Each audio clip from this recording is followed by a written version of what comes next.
In 2026, I am doing a few things I have not done with my money consistently, and I genuinely think they are going to change how much progress I am able to make financially this year. Today, I'm walking you through my financial goals for 2026, what I'm prioritizing, the investment accounts I plan to max out, and the systems I'm going to be using to hold myself accountable, keep myself on track, and actually hit the goals that I am setting for myself. If you're new here, hi, my name is Courtney. I love talking all things personal finance, spending intentionally, and building a life you actually like and don't want to run away from. I'm excited to have you here today and hope that this video helps you either set some goals for 2026, encourages you to set goals for 2026, or helps you hit your goals for 2026. I have 8 financial goals I am going to be sharing with you all, so let's get started. The first and honestly most important goal I have for 2026 is tracking every single dollar I spend or earn in the month of 2026 using the budget template that I have. I purchased this template from actually another creator here on YouTube last year.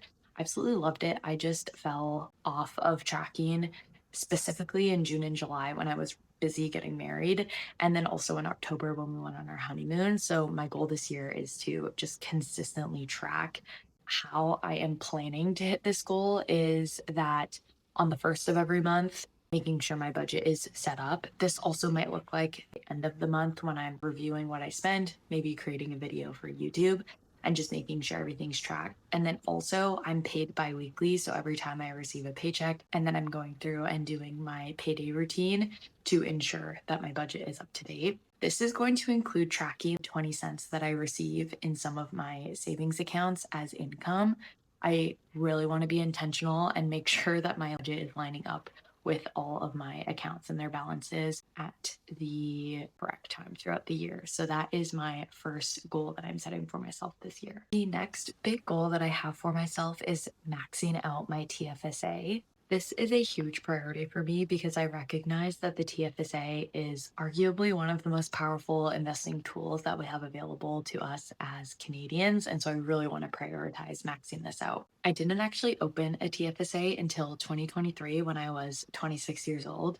This would be one of my top financial regrets, which maybe is a whole other video to do. But I'm very proud of myself to say that as of a week ago, at the very end of December, I maxed out my TFSA for the very first time.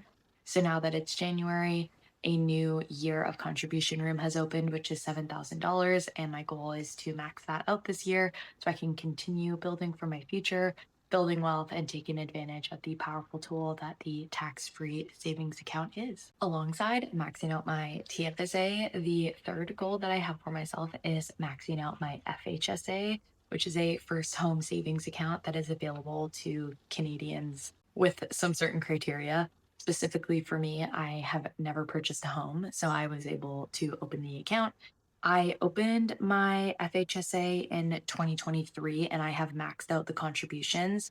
So that's $8,000 per year. So 8,000 in 2023, 24, 25. And now that it's 2026, I have another contribution room available of $8,000. And my goal is to max this out this year. This account is really the best of both worlds for investors in Canada.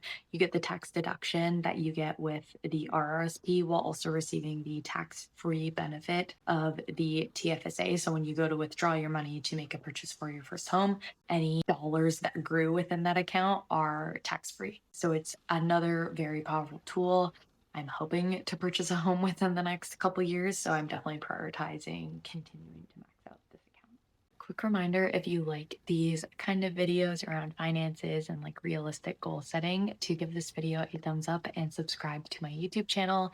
It helps me know that you're enjoying this video, and it also helps YouTube know and can push my video to other people who might enjoy this topic and this video. Thank you so much. Goal number 4, this one is exciting, but what I am hoping to do is actually invest in a non-registered account this year. This goal I will not start looking at doing until I've maxed out my FHSA and my TFSA, so it likely won't be until much later in 2026 that I start looking into this. But it's something I want to start doing I have a TFSA, FHSA, and an RRSP. So I do plan to contribute some dollar amount to my RRSP. I'm not totally sure how much yet, but I do want to start educating myself on what a non registered account looks like and getting comfortable investing and figuring out what the best tax advantage investments will be to make in an account like that. So that once I hit all of my savings target goals to invest and not just have money sitting around and not taking advantage of it. So I don't know at what point I will be able to invest in a non-registered account, but I do have this as a goal of mine to at least start contributing and educating myself on how it works and how it will be most advantageous for myself to use a non-registered account. Another big goal of mine and goal number 5 on my list of goals for 2026 is to save $15,000 for a down payment on a home. This is going to be separate from my FHSA contributions. This is specifically cash that I want to save in a high yield savings account and considering it one of my sinking funds for the year. I do recognize that there is a first time home buyers program available within my RRSP, and I will be looking into that to see what is the best advantage for my husband and I when we look to purchase our first home. I know that there is a 15-year window that you would need to repay any money you pull from your RRSP towards the purchase of a home. So that's just something to factor in when I am looking to pull money from it.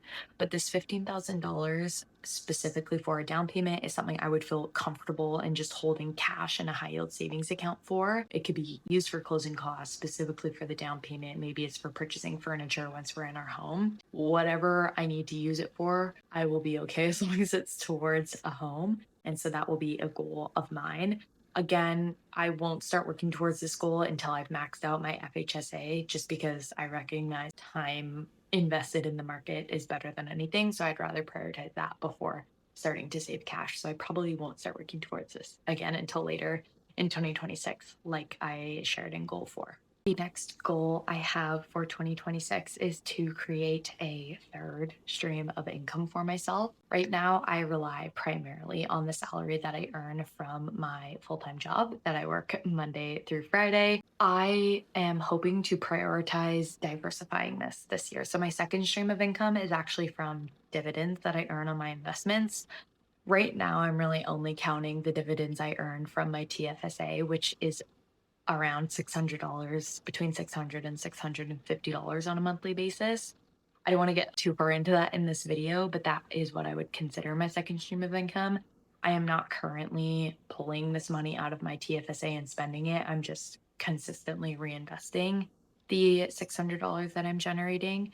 But I want to find a way to create a third stream of income, whether that is something like YouTube, creating and selling digital products, some sort of side hustle. I'm not totally sure yet, but that is a goal of mine, is to create a third stream of income so I can continue to diversify the way that I earn money. I foreshadowed a little bit of this goal in goal number 6, but goal number 7 that I have for myself is to increase the monthly dividends I earn in my TFSA to $800 per month consistently. So right now I am generating around $640 consistently. It's been over $600. My goal is to get this to $800. I have a couple ways that I'll be doing this. Number one, obviously, with my new contribution room, I can continue investing in the ETFs that are more geared towards passive income investing. And then I'm also planning to consolidate my portfolio a little bit. I own quite a few ETFs within my TFSA. And so I'm hoping to sell off some of the ones that I just am not interested in holding in that account anymore, and then putting that money towards the ETFs that are helping generate some of this passive income. The main reason I'm really hoping to generate more income, I guess there's two. Number one, I have some family members who are living off of their investing from their portfolios, and I follow some YouTube accounts. And then the second piece is, in a few years, I think my husband and I will really start thinking about having a family. And I want to be in a position where I can take my maternity leave and not worry about the money that I will be getting month to month, technically from the government or from my mat leave with my company. And so being able to consistently generate income in my TFSA where I can pull the money without any type of penalty is a priority to me right now.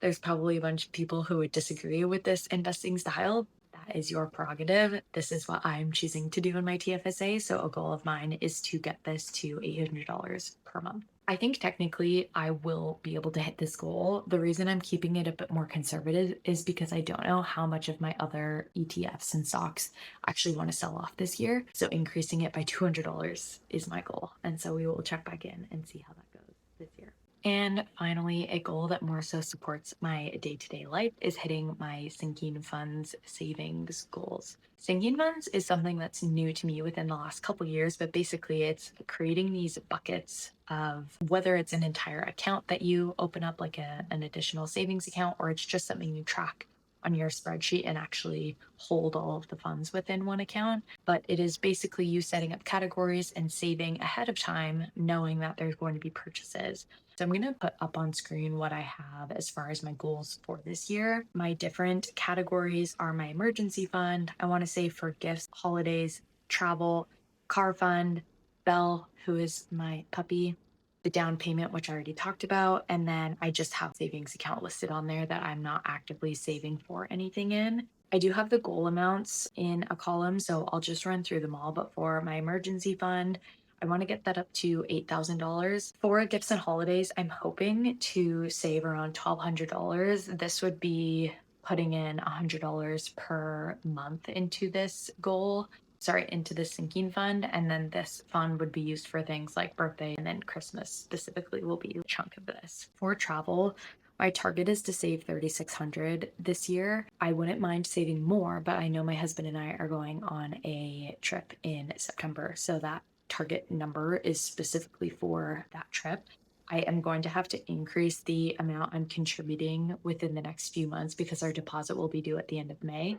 So it won't look as clean as this monthly setup has it. The next one I have on there is car fund. This specifically is for our car insurance, which will come due in July. I think it's either the end of July or very beginning of August. Same thing here. I have just a nice $96 per month, but I'll probably end up contributing more before July so that we have enough to cover our insurance, which I think is usually around $1,200. And then the extra money in there is just in case we need to have any repairs on our car that we have a sinking one for it. The next one is Belle. Currently, we have $850 in this account. This is used for if there are any vet bills.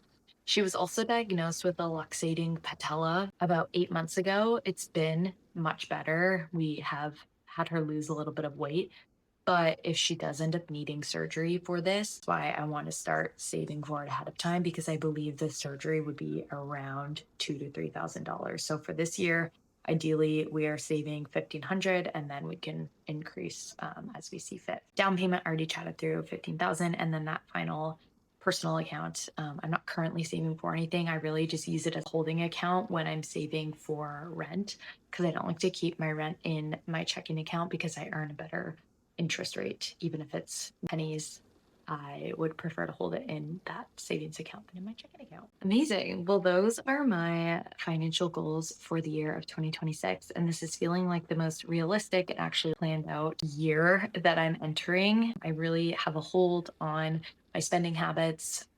I've got the muscle of tracking. It's now just a matter of dedicating each pay period each month to making sure my budget is up to date and then reflecting. If you want to see how this actually plays out in real life, be sure to subscribe to my channel because I am going to be doing monthly reviews on all of my spending and planning out goals for the following months.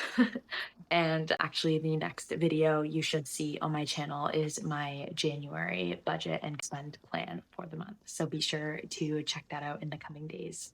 Thank you so much for staying till the end of this video. Make sure to let me know in the comments what your big goal for 2026 is, or your financial goal that you are hoping to achieve within the year of 2026. I would love to see what you all are either saving for or working towards this year. Thank you so much for watching, and I will see you in my next video. Bye.